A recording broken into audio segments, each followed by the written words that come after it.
வாங்க திங்கக்கிழமை பரபரப்பான காலை ரொட்டீன் பார்த்தலாம். அந்த ரெடிமேட் இடியாப்பம் வாங்கிட்டு வந்து வச்சிருந்தேன். ஸோ அதை உதுத்து தனியாக கையில் எடுத்து வச்சுக்கிட்டேன். இந்த சைடு பார்த்தீங்கன்னா வெங்காயம் கூடவே கேரட்டு, கருவேப்பிலை, அப்புறம் பச்சை மிளகாய் கீரி அரிஞ்சு வச்சுருக்கேன்.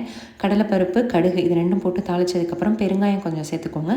கூடவே அரிஞ்சு வச்சுருந்த கேரட்டு, வெங்காயம் அது கூடவே பச்சை மிளகாய் எல்லாம் போட்டு தாளிச்சதுக்கப்புறம் நல்லா இதை வதக்கி விடுங்க. கூடவே உப்பு சேர்த்து நல்லா வதங்கினதுக்கப்புறம் மஞ்சத்தூள் சேர்த்துக்கோங்க.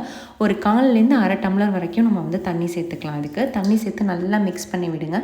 மிக்ஸ் பண்ணதுக்கப்புறம் அந்த தண்ணி கொஞ்சம் இருக்கும் இல்லையா, அப்போ நம்ம அந்த உதுத்து வச்சுருக்க இடியாப்பத்தை எடுத்து அதில் போட்டுட்டு நல்லா மிக்ஸ் பண்ணி விட்டுட்டு ஒரு 5 நிமிஷம் அப்படியே மூடி வச்சுட்டு கடைசியாக இறக்க போகும்போது பார்த்திங்கன்னா லெமன் பிழிஞ்சு விட்டு இறக்கிட்டோம் அப்படின்னா லெமன் சேவ் அந்த கல்யாண வீட்டிலலாம் வைப்பாங்க இல்லையா, அந்த மாதிரி சூப்பராக இருக்கும். இது கண்டிப்பாக ட்ரை பண்ணி பாருங்கள். ஒரு டிஃப்ரெண்ட்டான வெரைட்டி.